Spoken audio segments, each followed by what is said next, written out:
atau pilek itu berhubungan dengan keseharian kita. Oh, berarti kualitas kesalahan akhlaknya lebih ringan dibanding yang itu? Lebih ringan, tapi itu setiap hari dikerjakan.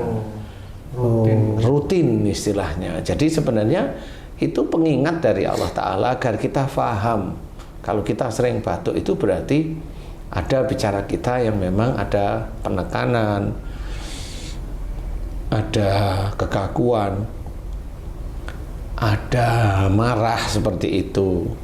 Nah, disitulah sebenarnya dikeluarkan oleh Allah Ta'ala. Terus dia sering batuk, walaupun nanti batuk 2 minggu, 3 minggu, sebulan hilang, baru 2 minggu, 1 bulan batuk lagi seperti itu. Sebenarnya tanda bahwa dia diingatkan bahwa bicaranya dia sering tidak manfaat. Itu seperti itu.